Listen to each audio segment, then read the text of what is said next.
யோவான் நற்செய்தி அதிகாரம் 17. இயேசுவின் வேண்டல். இவ்வாறு பேசிய பின் இயேசு வானத்தை அண்ணாந்து பார்த்து வேண்டியது: தந்தையே, நேரம் வந்துவிட்டது. உம் மகன் உம்மை மாட்சிப்படுத்துமாறு நீர் மகனை மாட்சிப்படுத்தும். ஏனெனில் நீர் அவரிடம் ஒப்படைத்தவர்கள் அனைவருக்கும் அவர் நிலை வாழ்வை அருளுமாறு மனிதர் அனைவர் மீதும் அவருக்கு அதிகாரம் அளித்துள்ளீர். உண்மையான ஒரே கடவுளாகிய உம்மையும் நீர் அனுப்பிய இயேசு கிறிஸ்துவையும் அறிவதே நிலை வாழ்வு. நான் செய்யுமாறு நீர் என்னிடம் ஒப்படைத்திருந்த வேலையை செய்து முடித்து நான் உம்மை உலகில் மாட்சிப்படுத்தினேன். தந்தையே, உலகம் தோன்றும் முன்பே நீர் என்னை மாட்சிப்படுத்தி உள்ளீர். இப்போது உம் திருமுன் அதே மாட்சியை எனக்கு தந்தருளும். நீர் இவ்வுலகிலிருந்து தேர்ந்தெடுத்து என்னிடம் ஒப்படைத்த மக்களுக்கு நான் உமது பெயரை வெளிப்படுத்தினேன். உமக்கு உரியவர்களாய் இருந்த அவர்களை நீர் என்னிடம் ஒப்படைத்தீர். அவர்களும் உன் வார்த்தைகளை கடைபிடித்தார்கள். நீர் எனக்கு தந்தவை அனைத்தும் உம்மிடமிருந்தே வந்தவை என்பது இப்போது அவர்களுக்கு தெரியும். ஏனெனில் நீர் என்னிடம் சொன்னவற்றையே நான் அவர்களிடமும் சொன்னேன். அவர்களும் அதை ஏற்றுக்கொண்டு நான் உம்மிடமிருந்து வந்தேன் என்பதை உண்மையில் அறிந்து கொண்டார்கள். நீரே என்னை அனுப்பினீர் என்பதையும் நம்பினார்கள்.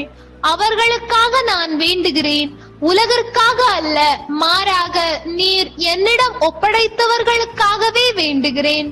அவர்கள் உமக்கு உரியவர்கள். என்னுடையதெல்லாம் உம்முடையதே, உம்முடையதும் என்னுடையதே. அவர்கள் வழியாய் நான் மாட்சி பெற்றிருக்கிறேன். இனி நான் உலகில் இருக்க போவதில்லை, அவர்கள் உலகில் இருப்பார்கள். நான் உம்மிடம் வருகிறேன்.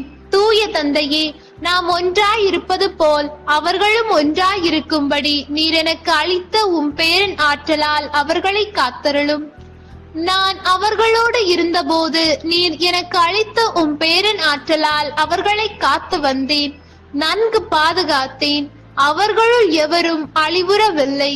மறைநூலில் எழுதியுள்ளது நிறைவேறும் வண்ணம் அழிவுக்குரியவன் மட்டுமே அழிவுற்றான்.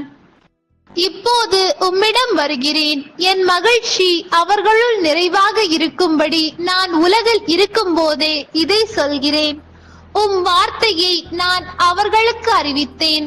நான் உலகை சார்ந்தவனாய் இல்லாதது போல் அவர்களும் உலகை சார்ந்தவர்கள் அல்ல. ஆதலால் உலகம் அவர்களை வெறுக்கிறது. அவர்களை உலகிலிருந்து எடுத்துவிட வேண்டும் என்று நான் வேண்டவில்லை, தீயோரிடமிருந்து அவர்களை காத்துருள வேண்டுமென்றே வேண்டுகிறேன். நான் உலகை சார்ந்தவனாய் இல்லாதது போல் அவர்களும் உலகை சார்ந்தவர்கள் அல்ல. உண்மையினால் அவர்களை உமக்கு அர்ப்பணமாக்கி அருளும். உமது வார்த்தையே உண்மை. நீர் என்னை உலகிற்கு அனுப்பியது போல நானும் அவர்களை உலகிற்கு அனுப்புகிறேன். அவர்கள் உண்மையில் உமக்கு உரியவராகும்படி அவர்களுக்காக என்னையே உமக்கு அர்ப்பணமாக்குகிறேன். அவர்களுக்காக மட்டும் நான் வேண்டவில்லை, அவர்களுடைய வார்த்தையின் வழியாக என்னிடம் நம்பிக்கை கொள்வோருக்காகவும் வேண்டுகிறேன். எல்லாரும் ஒன்றாய் இருப்பார்களாக. தந்தையே, நீர் என்னுள்ளும் நான் உம்முள்ளும் இருப்பது போல் அவர்களும் ஒன்றாய் இருப்பார்களாக. இதனால் நீரே என்னை அனுப்பினீர் என்று உலகம் நம்பும். நாம் ஒன்றாய் இருப்பது போல் அவர்களும் ஒன்றாய் இருக்குமாறு நீர் எனக்கு அருளிய மாட்சியை நான் அவர்களுக்கு அளித்தேன். இவ்வாறு நான் அவர்களுக்குள்ளும் நீர் எனக்குள்ளும் இருப்பதால் அவர்களும் முழுமையாய் ஒன்று திருப்பார்களாக. இதனால் நீரே என்னை அனுப்பினீர் எனவும் நீர் என் மீது அன்பு கொண்டுள்ளது போல் அவர்கள் மீதும் அன்பு கொண்டுள்ளீர் எனவும் உலகு அறிந்து கொள்ளும். தந்தையே, உலகம் தோன்றும் முன்னே நீர் என் மீது அன்பு கொண்டு எனக்கு மாட்சி அளித்தீர். நீர் என்னிடம் ஒப்படைத்தவர்கள் என் மாட்சியை காணுமாறு அவர்களும் நான் இருக்கும் இடத்திலேயே என்னோடு இருக்க வேண்டும் என விரும்புகிறேன். நீதியுள்ள தந்தையே, உலகு உம்மை அறியவில்லை, ஆனால் நான் உம்மை அறிந்துள்ளேன். நீரே என்னை அனுப்பினீர் என அவர்களும் அறிந்து கொண்டார்கள். நான் அவர்களோடு இணைந்திருக்கவும் நீர் என் மீது கொண்டிருந்த அன்பு அவர்கள் மீது இருக்கவும் உம்மை பற்றி அவர்களுக்கு அறிவித்தேன், இன்னும் அறிவிப்பேன். ஆண்டவரின் அருள் வாக்கு. இறைவா உமக்கு நன்றி. ஹோலி பைபிள் தமிழ் சேனலில் திங்கள் முதல் வெள்ளி வரை திருவிவிலியத்தின் ஒரு அதிகாரமானது பதிவேற்றம் செய்யப்படும்.